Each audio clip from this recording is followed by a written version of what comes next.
ఇది అచ్చం డార్విన్ పరిణామ సిద్ధాంతంలో చెప్పినట్టే ఉంది. తనిలా చెప్పింది 15,000 ఏళ్ల క్రితం.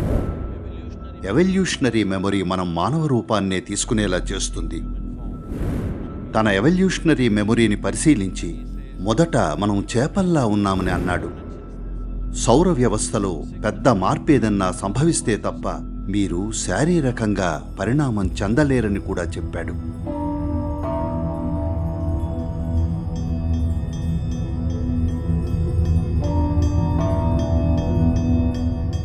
చార్ల్స్ డార్విన్ 152 ఏళ్ల క్రితం, తను 200 ఏళ్ల క్రితం పుట్టాడు. కానీ 52 ఏళ్ల వయసులో తన పరిణామ సిద్ధాంతాన్ని ప్రతిపాదించాడు. 15,000 ఏళ్ల క్రితమే ఆదియోగి ఇలా అన్నాడు. దీన్ని జాగ్రత్తగా చూడండి. మీకు డార్విన్ పరిణామ సిద్ధాంతం గురించి ఏమన్నా తెలుసా? లేదు. ఒకప్పుడు మీరు కోతిలా ఉండేవారు. ఇది మాత్రమే కాదు. ఇంకేమన్నా తెలుసా?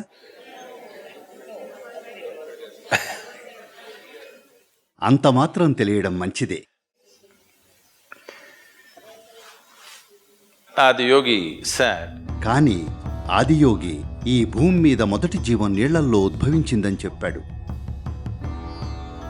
అయితే మీరు ఇది చాలా రకాలుగా విన్నారు. మీకు 9 అవతారాల గురించి చెప్పారా? ఆ 9 అవతారాలు ఏమిటో చెప్పగలరా?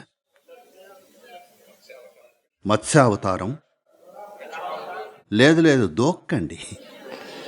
కూర్మావతారం, వరాహ, లేదు నరసింహ, వామన, పరశురామ, రామ, కృష్ణ, బుద్ధ.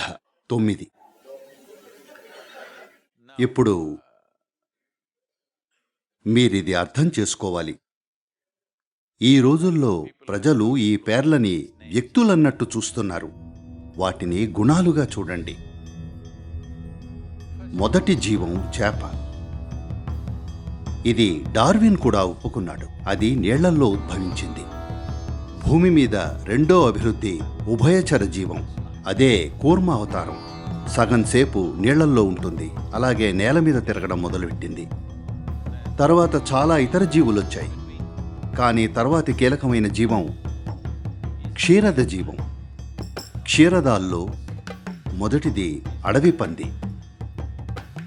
ఈరోజు కూడా మీరు చూస్తే రాజస్థాన్లో అడవి పందులున్నాయా?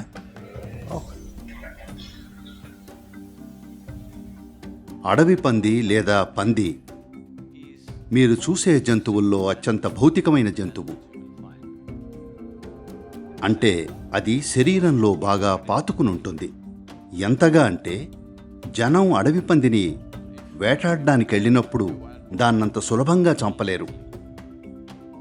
మేమున్న చోట వర్షారణ్యం పక్కన అక్కడ గిరిజన గ్రామాలున్నాయి. స్కూల్కెళ్లే ఈ పిల్లలు 10-12 ఏళ్ల పిల్లల గురించి చెప్తున్నా.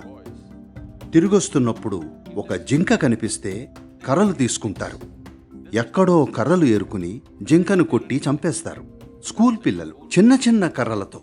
మిగతా క్షీరదాల నిర్మాణం కూడా అలా ఉంటుంది. మీరు కూడా తలపై ఒక్కటిస్తే చచ్చిపోతారు.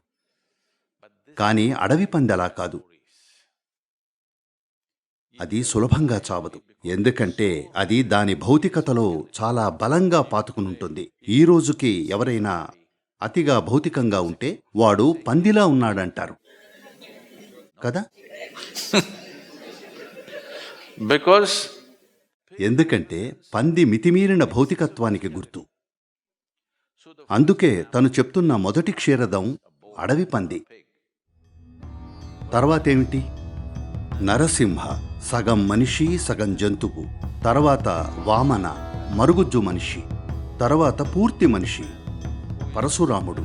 కాని అస్థిరమైన భావోద్వేగాలు కలవాడు. తన తల్లి తలనే నరికేశాడు.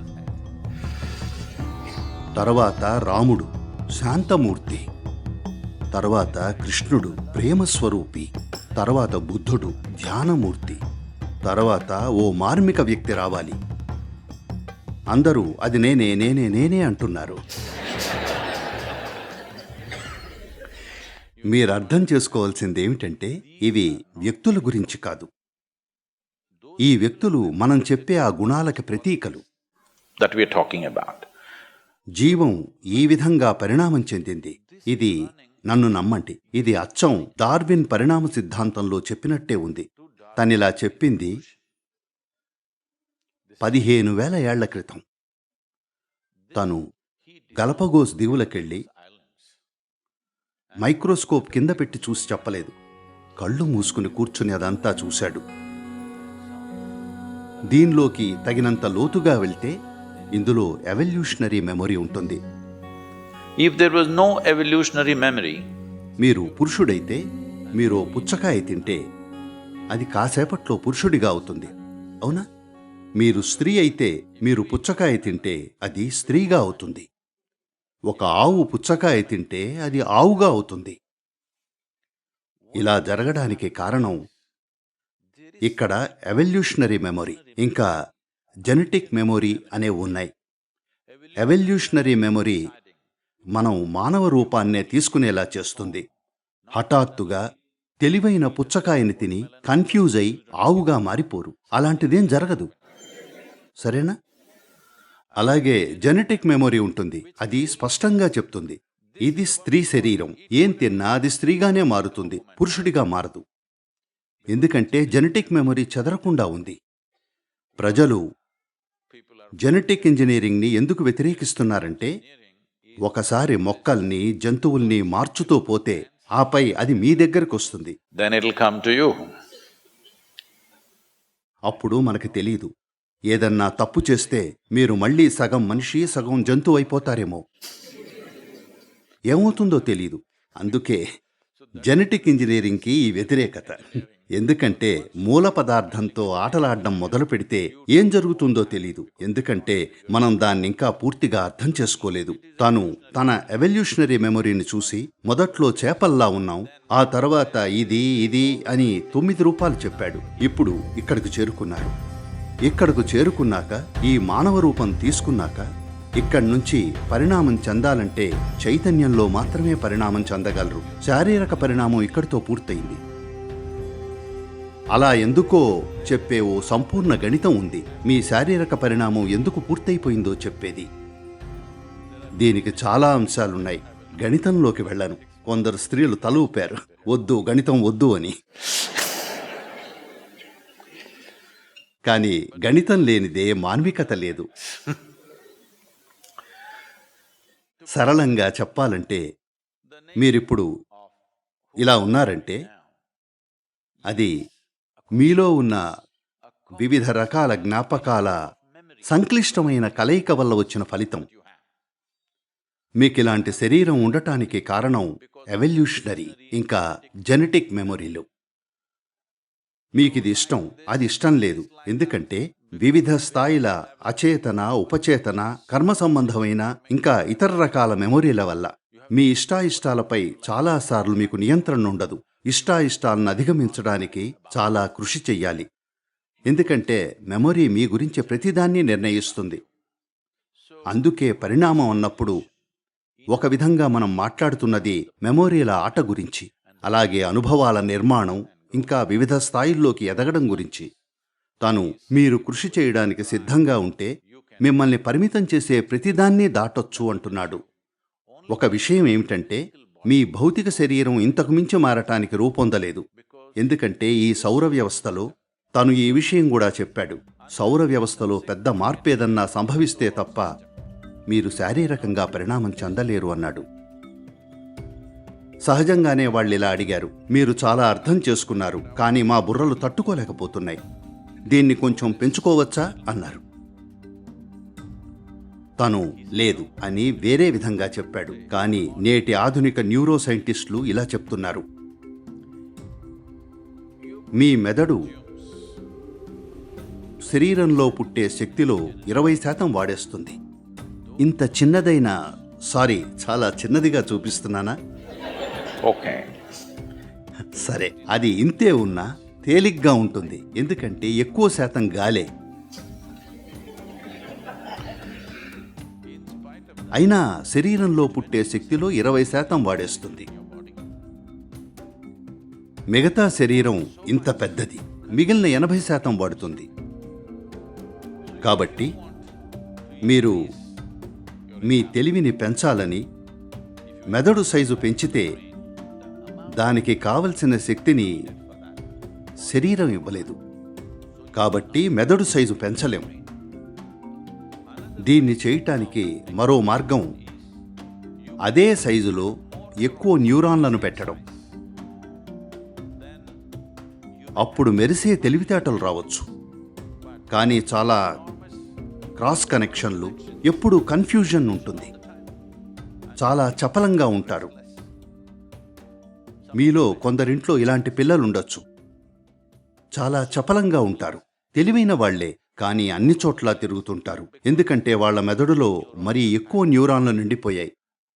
వెంటనే వాళ్ళని డాక్టర్ దగ్గరికి తీసుకెళ్తారు. వాళ్ళు 3 అక్షరాల పేరేదో ఇస్తారు. ఏడిడి, ఏడివై, XYZ, ఏదో ఒకటి, MNOP. లేదు, మందులు మొదలు పెట్టద్దు. మీరేం చెయ్యాలంటే, అలాంటి పిల్లలుంటే కొంత సమయం వెచ్చించి వాళ్ళని ప్రకృతిలో నడిపించాలి. 3 రోజుల ఎడారి ట్రెక్కి తీసుకెళ్ళాలి. ఎక్కడైనా ఈతకెళ్ళాలి. ప్రకృతికి, శారీరక శ్రమకి గురి చెయ్యాలి. అప్పుడు శరీరం తనంతట తానే చక్కబడుతుంది. అదనపు న్యూరాన్లను తీసేసి తన సమతుల్యతకొస్తుంది. come to its own balance. మందులేస్తే మీరు అర్థం చేసుకోవాలి, మీరు వేసే ఏ మందుకి నిర్దిష్ట చోటుకెళ్లే తెలివి లేదు. అది అంతటా పాకుతుంది. It goes everywhere. వాళ్ళు మెదడులో కొంత భాగాన్నే మందగింపజేయలేరు. మొత్తం మెదడుని మందగిస్తారు, మొత్తం శరీరాన్ని. ఇలా పిల్లల జీవితాన్ని చాలా చిన్నప్పుడే పాడు చేస్తారు. ఎవరో మందులు ఇవ్వాలని తొందరపడటం వల్ల. సరే, తను ఈ అంశాన్ని అందించాడు. కృషి చెయ్యడానికి సిద్ధంగా ఉంటే మీరు అన్ని పరిమితుల్ని దాటొచ్చు. ప్రకృతి మనకి పెట్టిన పరిమితులేవైనా సరే వాటన్నింటినీ దాటొచ్చు, కృషి చేయడానికి సిద్ధంగా ఉంటే. ఆదియోగి వాళ్లకు చెప్పింది ఇదే. ఆపై పద్ధతులు ఇవ్వడం మొదలుపెట్టాడు, తమ ప్రస్తుత పరిమితుల్ని అధిగమించే పద్ధతుల్ని. జనం ఉండేదిలానే అనుకుంటారు ఇప్పటికీ కదా. ఉండేదిలానే. లేదు లేదు లేదు, మీరుండేది ఇలానే కాదు. దురదృష్టవశాత్తు మిమ్మల్ని మీరు ఆ విధంగా చేసుకున్నారు. కానీ మిమ్మల్ని మీరు ఇంకా గొప్పగా, మరింత గొప్పగా చేసుకోవచ్చు, ఎన్నో రకాలుగా. ఇది గమనించారా?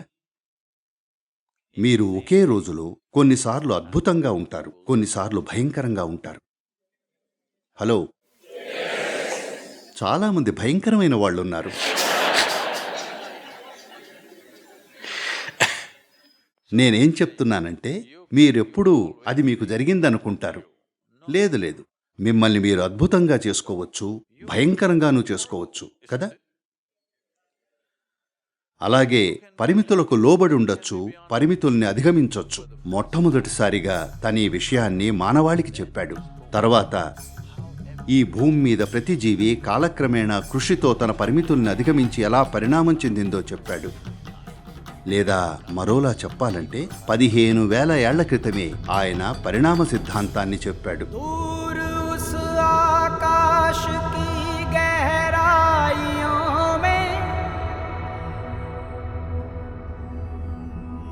एक नदी से बह रहे